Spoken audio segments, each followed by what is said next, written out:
अस्सलाम वालेकुम। Welcome to travel with सनान बिन मंसूर। उम्मीद करता हूँ आप खैरियत से होंगे, ईमान के आला तरीन दर्जे पर होंगे।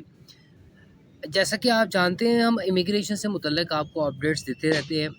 आज मैं आपको अभी तक जो यूरोप में सबसे आसानी से जो इमिग्रेशन जहाँ आप कर सकते हैं, जैसे कि आप जानते हैं इस वक्त पूरे यूरोप ने जो रूल्स हैं वो बहुत ज़्यादा टाइट कर दिए हैं और इमिग्रेशन के लिए बहुत सारे मसले मसाइल का सामना करना पड़ रहा है।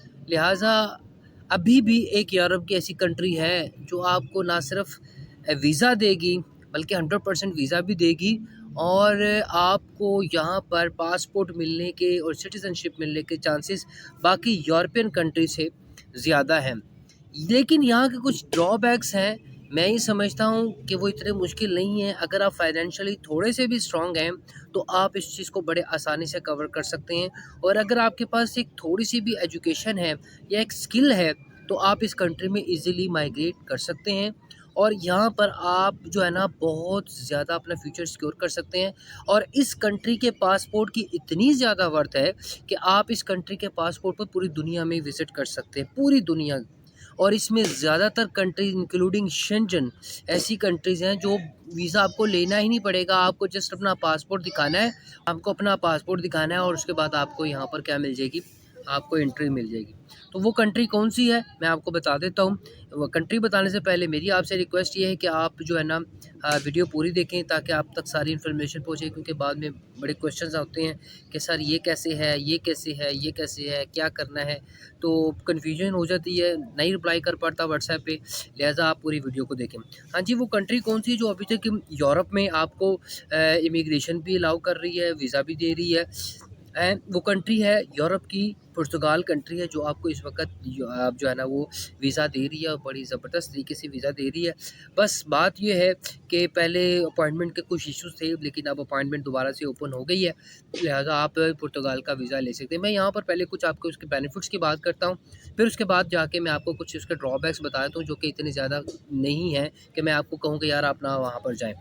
अच्छा जी, सबसे पहले हम बेनिफिट्स की बात कर लेते हैं कि आपको अगर पुर्तगाल का वीज़ा मिल जाए, जॉब सीकर वीज़ा मिल जाए, विद इन 3 मंथ्स आप वहाँ की टीआरसी अप्लाई कर सकते हैं और टीआरसी लेने के बाद आप उसको एक्सटेंड भी करवा सकते हैं और एक्सटेंड करवाने के बाद आप उसे 5 साल तक एक्सटेंड करवा सकते हैं, जिससे क्या होगा कि आपको 5 साल के बाद आप एलिजिबल हो जाते हैं सिटीज़नशिप यानी पीआर के लिए। ठीक है, ये इसका सबसे बड़ा एडवांटेज है। अब बात कर लेते हैं इसके ड्रॉबैक की। मैं आपको बहुत सारे लोग नहीं बताते, लेकिन मैं आपको ये बता रहा हूँ कि पुर्तगाल इमिग्रेशन का सबसे बड़ा ड्रॉबैक क्या है। देखिए जी, पुर्तगाल में सबसे बड़ा जो ड्रॉबैक है वो यही है कि वहाँ की जो है लैंग्वेज, पुर्तगीज़ लैंग्वेज आपको आनी चाहिए, पहली बात। दूसरी बात, ये पुर्तगीज़ लैंग्वेज के बाद जो इम्पोर्टेंट तरीन चीज़ है वो ये है कि आपके पास वहाँ पर इतने पैसे होने चाहिए कि आप कम से कम 5 या 6 माह जो है ना वहाँ पर सर्वाइव कर सकें, क्योंकि वहाँ पर जॉब ना होने के बराबर है। ठीक है? उसकी वजह क्या है? पूरी दुनिया से टूरिस्ट वहाँ पर आते हैं। इसके अलावा जो लोग टूरिज़्म पे वहाँ पर आते हैं वो वहाँ पर आकर टीआरसी अप्लाई कर देते हैं और फिर वहाँ पर जो है ना वो पीआर को 5 साल बाद जो भी अरसा गुजरता है टैक्स वगैरह पे करने के बाद 5 साल के बाद जो है ना वो पीआर अप्लाई कर देते हैं। लिहाजा बहुत सारे लोगों ने पुर्तगाल आए, पूरी दुनिया से आए, उन्होंने पीआर भी ली, यहाँ का वहाँ का पासपोर्ट लिया और पासपोर्ट लेने के बाद इन्होंने क्या किया कि वो शेंजन कंट्रीज़ में, अच्छी डेवलप कंट्री में, मज़ीद डेवलप कंट्री में मूव कर गए। तो मेरा पर्पस भी आज की वीडियो के लिए आपको यही है, जैसे कि मैंने प्रीवियसली आपको एक वीडियो में बताया था कि टीआरसी उन्होंने ओपन कर दी है 3 मंथ्स के लिए, लेकिन जो लोग इलीगल एंटर हुए हैं यूरोप में और यूरोप का किसी भी यानी शेंजन का कोई सा भी वीज़ा उनके पास है और वो पुर्तगाल आ गए हैं और पुर्तगाल आके उन्होंने किसी वोकेशनल ट्रेनिंग प्रोग्राम में एडमिशन ले लिया है और वो एडमिशन लेने के बाद जो है ना वो 3 माह के अंदर अंदर जो है ना वो टीआरसी अप्लाई कर सकते हैं। The same purpose, the same aim जो मैं बता रहा हूँ अपनी इस वीडियो का, अपने इस वीज़े का, वो भी यही है कि आप यहाँ पर आके इजीली जो है ना वो विज़िट वीज़ा पे आ सके अपना एडमिशन ले सकते हैं और टीआरसी के लिए अप्लाई कर सकते हैं।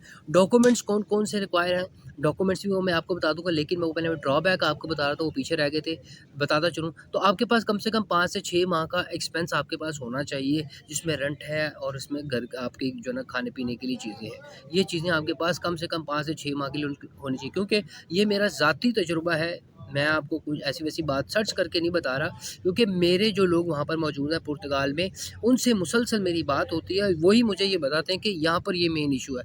अभी रिसेंटली मेरे एक दोस्त का भाई बेल्जियम से पुर्तगाल आया, जिसने जो है ना वो उस वहाँ पर आने का मेन पर्पज़ यही है जो मैं आपको बता रहा हूँ, वोकेशनल ट्रेनिंग प्रोग्राम में उन्हें एडमिशन लेना है। उसके बाद जो है ना वो उसने उसको एक्सटेंड करवा के जो है ना वो पीआर की तरफ जाना है, ठीक है। क्योंकि पूरे यूरोप में बहुत ज़्यादा सख्ती हो गई है इस वक्त जो है ना ओवरऑल पीआर लेने के लिए। तो ये इसका सबसे बड़ा सेटबैक है, ड्रॉबैक है कि आपके पास जो है ना अगर पैसे नहीं है तो then you can face lot of difficulties in Portugal. Even though कि बहुत सारे लोग 1 महीने बाद ही वापस आ गए क्योंकि इनके पास पैसे नहीं थे।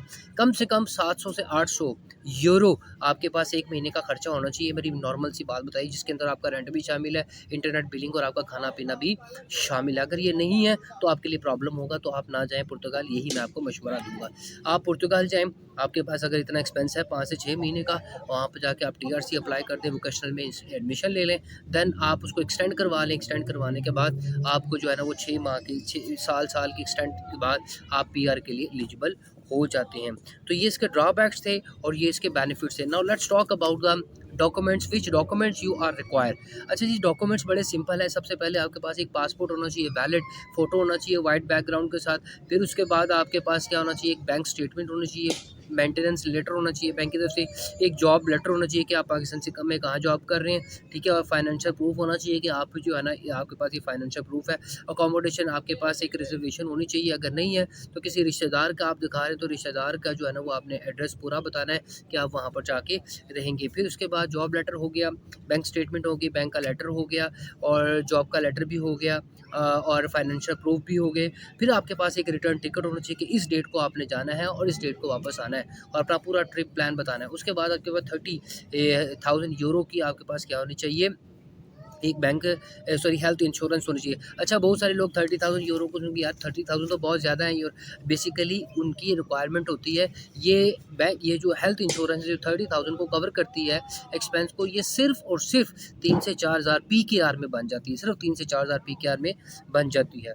तो ये उसका ड्रॉबैक है। पुर्तगाल जो अभी तक आपको इमिग्रेशन अलाउ कर रहा है, आप वहाँ पर जा सकते हैं, लेकिन किस तरह जा सकते हैं वो भी मैंने आपको बताया। अगर आपके पास आप इतना एक्सपेंस बियर कर सकते हैं, क्योंकि 5 से 6 महीने बाद आपको जॉब मिल जाएगी, ठीक है? कोई सी भी जॉब मिल जाए, लेबर में मिल जाएगी जॉब, लेकिन 5 से 6 माह आपने उसको बियर करना है। तो ये थी आज की हमारी बड़ी ज़बरदस्त इन्फॉर्मेशन पुर्तगाल इमिग्रेशन से मुतल्लिक। तो अगर आपके मुतल्लिक ज़हन में कोई और पुर्तगाल से मुतल्लिक कोई क्वेश्चन हो, तो आप मुझसे कर सकते हैं। इंशाल्लाह मैंने एक वीडियो आपके लोगों के लिए बनानी है, जिसमें मैंने ट्रेनिंग वोकेशनल इंस्टीट्यूट के बारे में बताना है और उसके अंदर फ़ीस स्ट्रक्चर बताना है, उसकी ड्यूरेशन बतानी है, वो सारी चीज़ें आज इंशाल्लाह आपको बतानी है। वो भी इंशाल्लाह मैं जल्दी आपके साथ शेयर कर दूँगा। Thank you so much for watching travel with सनान बिन मंसूर। हँसते रहें, मुस्कुराते रहें।